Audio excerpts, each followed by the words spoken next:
Sable blanc, eau cristalline, nous ne sommes pas dans le sud de la Martinique, mais bien à 2 pas du port de Fort-de-France. Connue des initiés, la plage de Coco-l'Échelle est un coin particulièrement apprécié par les habitants du quartier. Pour Samuel et sa mère, c'est même un passage obligé après chaque sortie d'école. Le sable est plus bas et puis les vagues ne sont pas trop fortes. C'est pour ça que j'aime cette plage. Tout ce matériel me sert à regarder sous l'eau. Oh. Qu'est-ce qu'il y a sous l'eau?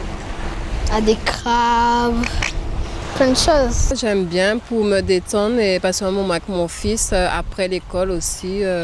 Juste écouter un peu de silence et les bruits des vagues apaisent les pensées aussi. Un site discret où l'on vient en famille ou entre amis. Elle est bien, elle est bonne, l'eau est bonne et c'est pas trop profond l'eau. Des fois il y a des soirées Team Beach.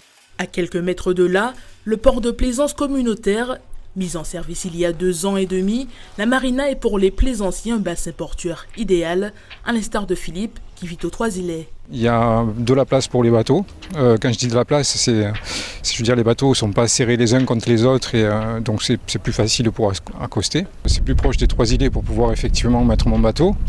Et puis j'ai l'avantage aussi avec la navette de venir jusqu'au Malécon et d'un petit coup de vélo venir ici, ce qui m'évite de faire pas mal de circulation.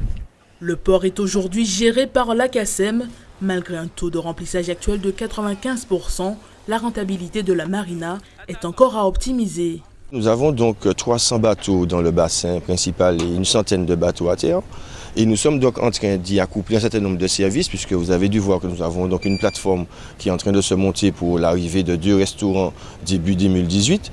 Nous avons donc une boutique qui va se placer près de la station-service pour de janvier 2018, de façon à ce que cette saison soit une saison d'amélioration des conditions de vie, au-delà de la laverie, de la possibilité de faire une clairance, d'un certain nombre de services que nous allons proposer au fur et à mesure. Pour l'heure à la recherche d'investisseurs, la communauté d'agglomération a pour projet d'accroître la capacité d'accueil du port, avec à terme 1000 anneaux. L'objectif principal est de positionner le port de l'Étang-Abricot en tant que véritable carrefour nautique.